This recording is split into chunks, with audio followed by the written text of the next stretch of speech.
Hello one and all, welcome to another online battle. This one's going to be a 2v2, but it's also going to be a siege. That's right, a siege. I haven't brought you one of these since my very first online battle for Total War Warhammer, which feels like years ago. So thanks to anyone who's subscribed from that video, from that first video, and who's still here now on this channel. I thank you. And now we've got 2v2, we've got Orcs, or Greenskins. I always call them Orcs and people tell me off. Greenskins and Beastmen versus Warriors of Chaos and Dwarves.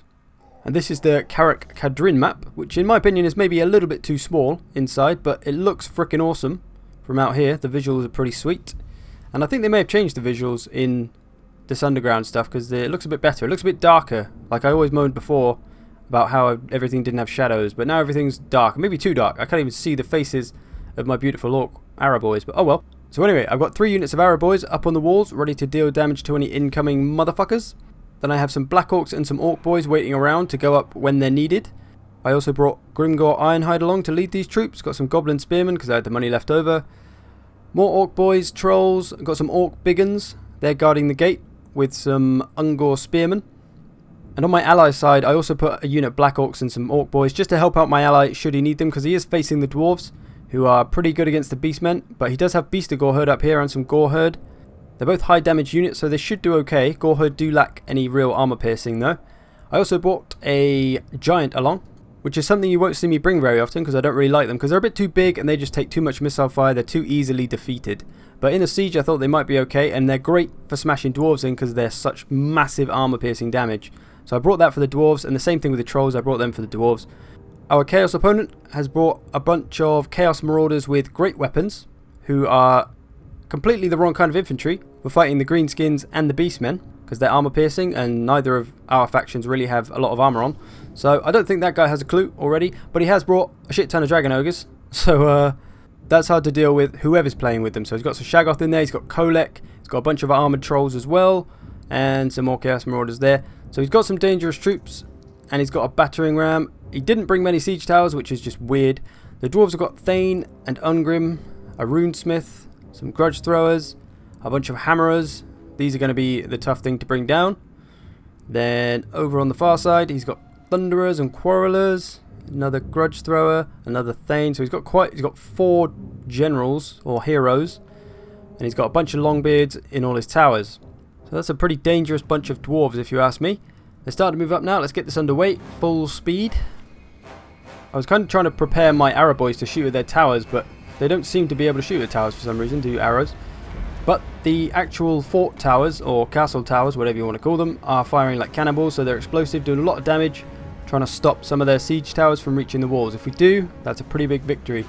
Not an easy task though. These Chaos Marauders are moving up, though they have no armor and no shield, so they are taking quite a lot of missile damage at this time. The Dwarves, they're just about to reach the walls. You've stopped one tower by the looks of it. Well, it's still at 86%, but they seem to have jumped out. So my ally's got all of his melee troops up on the walls, and instead of trying to cram mine up there as well behind them or something, I just left them down on the wall so they can quickly run up there if I need to help him somewhere or if he's getting too beaten down. But in all honesty, I kind of left him to it to try and employ a sort of wave strategy. So he'll be the first wave of attacks that the enemy has to deal with, and once they're through him, if they get through him, then I'll be there with a load of fresh units to engage them, and I can beat down all the units that he's already beaten up a bit and hopefully finish them off. So that's why you don't see me rushing up to the walls. I'm rushing my melee troops up there now. I'm pulling my skirmishers down away from the Chaos Marauders that are just about to arrive. I'm not sure why there's so many unit markers on the floor. I definitely don't have that many units waiting to go there. But I've sent my Orc boys up onto the walls to engage these Chaos Marauders with great weapons, and I haven't sent the Black Orcs purposefully because the Black Orcs would take a lot of damage from these great weapons because their great weapons are designed for armor piercing and the Black Orcs have a lot of armor. Orc boys don't really have a lot of armor, so a lot of the armor piercing damage of those Marauders is kind of null. The Dwarves have arrived now, and they've got Longbeards with great weapons coming up here. They're facing Goreherd. Again, that's the same thing. Goreherd don't have any armor, and the Dwarves have armor piercing, so their armor piercing damage really goes to waste. And here, the Chaos guy is making a terrible error. Watch the vigor on this unit. Active to winded in the space of 2 seconds. That's what you get when you climb up ladders in sieges. People are always asking me for siege tactics. That's rule number 1. Don't use ladders to get up the walls, unless you have time to rest the units. And the Beastmen Dwarf battle is truly underway now. It's all kicking off. The Goreherd are struggling a bit, mainly against all that armor. And all the heroes that are around as well. There's a Thane there. This Goreherd are about half health. Those Longbeards are taking a bit of damage. They're not getting a ton of kills though. I've got my Black Orcs, but I'm saving my Black Orcs. When those Dwarves are all exhausted, that's when I'm going to move in. There's no hurry to be throwing all your troops up on the wall in siege battles. Letting a few units wear out the enemy and then sending up some of your fresh troops can be a great tactic. The Chaos Marauders are all but defeated now by my Orc boys as well. So we pretty much won on the left side. Grimgor's been taking some heads. We're still waiting for the door to be smashed open. My ally spawned a Cygor. I'm not sure from where. I think he brought a wizard along. I just haven't seen the wizard yet. But we've got all our anti-large in front of the door. So when all those Dragon Ogres get in, 2 units of spears and some big uns, that's our anti-large. Oh, speaking of which, the door's just open. Here come the Dragon Ogres and the angry ugly trolls. Oh shit. Dragon Shaggoth in there straight away. See, he probably should have sent his Marauders in first, let them fight with all the spearmen, infantry on infantry, and when most of the spearmen were pretty much dead, and all the anti-large was pretty much dead, then send in your Dragon Ogres, and they would do a lot better, but they would take less damage from all the anti-large, I should say. But it's all going off the gate now. The spell just rained down and destroyed everything. I'm trying to use my missile troops to fire on the Shaggoth and Kolek, try and get rid of them as quick as possible. I also panicked a bit and just sent my giant in, even though I was meant to be saving him for the Dwarves. It just seemed like they needed some help at the gate because there was like 3 units against, well, all that. 10 million Dragon Ogres and a bunch of trolls and everything. I've still got my Black Orcs at the ready here, got my missiles firing. We've completely won on the wall on the left. The right, we've completely lost. I've sent my Orc boys up there a little bit. I haven't used my Black Orcs though, I'm saving them for the very late game. He's getting some missiles off on them. A lot of these dwarf units are very beaten down though. My allies managed to do a lot of damage to them. Most of them are at about half health or so, so that's great. That's going to set me up to hopefully finish them off, provided we can get all this lot dead. Chaos Trolls, everything's falling in health very slowly. Trying to get Kolek dead. He's still got quite a bit of health. See, I'm focus firing on Kolek at the moment. If we get Kolek gone, we can start wavering the rest of them, hopefully, eventually. And as I always say, Kolek is huge, so it makes him a very big target for missiles. If you want to use Kolek, make sure there's no missile troops around because he'll just get cut down by missiles very, very quickly. He could be a fantastic late game general though, because if you can keep him alive and keep him out the battle, and keep him away from missiles, and sort out the missiles with some other part of your army, bring Kolek in when all the other troops in the army are beaten down, you'll scare them all off with terror and he'll just damage the shit out of them and they'll have no chance. Cygor here, launching rocks in the face of Kolek. That one just dinged off his head, I think. He's starting to waver now. Dwarves, still many in number. I've got some Orc boys up there fighting them, but they're just holding them off more than anything. They are managing to rout the Runesmith by the looks of it, though. He's still got quite a lot left. The Beastgore herd, there's still some Beastgore herd up there, giving it some. That's good. Longbeards are fairly beaten up. Got some skirmishers, looks like they're being chased down. So we've just got the Dwarves to deal with now, really. A lot of those beasts in the middle, pretty much gone. He says they've all returned. There's still loads of Dragon Ogres, the little ones. Got Grimgor here, he's got himself 48 kills already. He's probably mostly Chaos Marauders. I'm going to get him into Kolek now, try and finish off Kolek. He's not got a lot of health left. Cygor still popping off. We are starting to beat down the Dragon Ogres. My Giant's still going in there. Starting to wave at Kolek again, and he's gone. Kolek is going home. Still got some units over on the left. Got some Goblins, they're still not doing anything. There's Gorbals in there now. Oh, we just chopped down a Dragon Ogre in the background. My Giant's still swinging strong. I just popped Grimgor's attack buff. I got my Black Orcs in there as well. Oh, my Giant's got down. Trevor! No! He was going so strong. I didn't even see how many kills he got. Oh well. Starting to waver a lot of these units now though.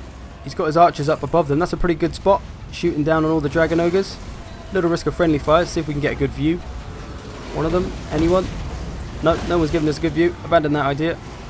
We'll just look down from above with our own free camera.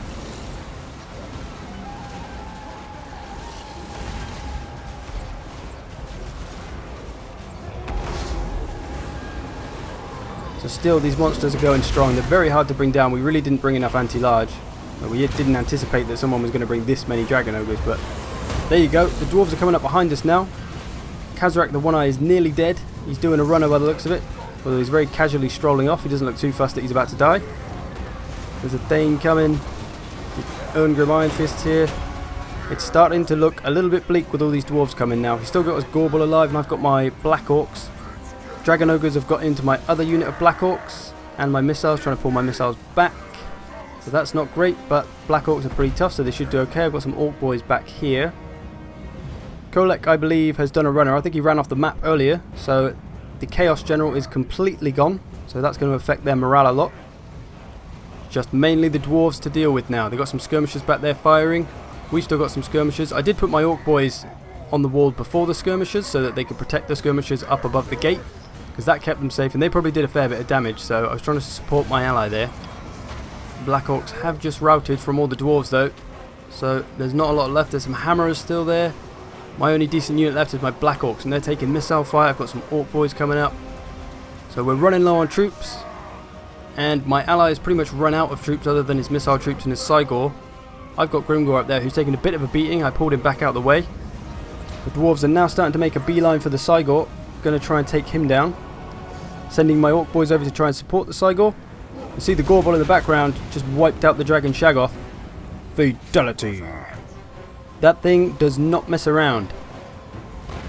It's all going down in the victory point now. The dwarves are gunning for that Cygor. Some hammerers have just been routed by my orc boys and my Black Orcs. There's some Longbeards coming in. So it's really coming down to the wire now. I've got Grimgor there ready to go again.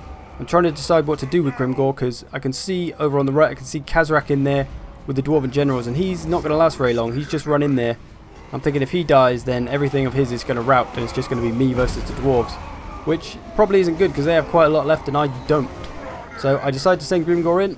I'm moving him in. I'm also going to send the Black Orcs over as well.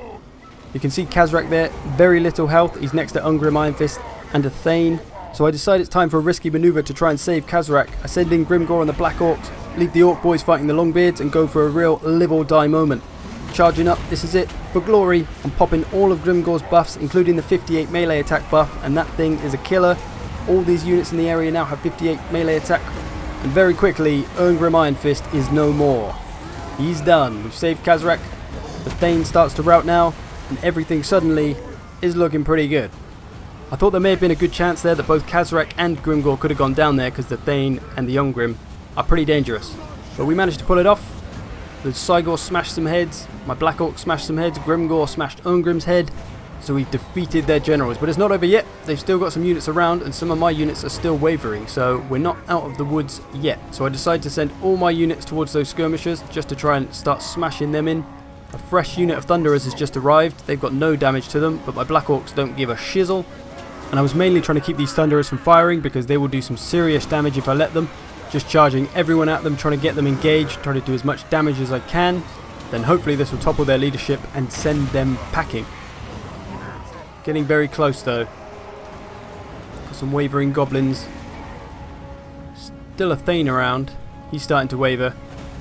They're all wavering. The white flags are starting to show. That can only mean one thing. It's victory. Sweet, sweet Pyrrhic victory. I'll take that. That was a good one. It was a close one. I honestly wasn't expecting it to be much fun, because sieges usually aren't that great. You can't really do much tactically, but it actually turned out to be pretty fun because it was so close. Black Orcs did pretty well. Got a few units that did okay. A lot of these Chaos units didn't do fantastically. My Orc boys actually did pretty well. Got 82 and 77 on my Orc boys there. What about the Dwarves? The Dwarves, they got a fair few kills. Very spread out. 100 for them. 81 for them. 78. All his lords and heroes got a bunch of kills, of course. And as for my ally, the Beastmen, the Beastigor units got good amount. Wow, that's pretty impressive actually. 94 and 84, considering that was mostly dwarves. That's pretty impressive. So tactically, obviously the Chaos guy is still learning the game. He made some grave errors, bringing some units that didn't really need to bring. He did bring a lot of Shaggoths though, and Dragon Ogres, which are very tough to beat, especially when you don't have a lot of anti-large like we didn't. But if he'd bought the regular Chaos Marauders instead of the armor-piercing ones, he probably would have done a lot better, and if he didn't climb the ladders as well. And maybe not charge his Dragon Ogres in so early, and let his Chaos Marauders take out the anti-large and just get them running around a bit rather than being pinned down in the gateway, they would have done a lot better. The Dwarves are the Dwarves, they just cut through most things because they're such high in armor. The Beastmen guy did well, my ally. He managed to take a lot of health from the Dwarves, which allowed me to finish them off at the end. My little move at the end, charging Grimgor in and casting the attack buff, I think really helped save the day right at the end. So a good battle. I hope you've enjoyed this one. Thanks for watching, and I'll see you in the future.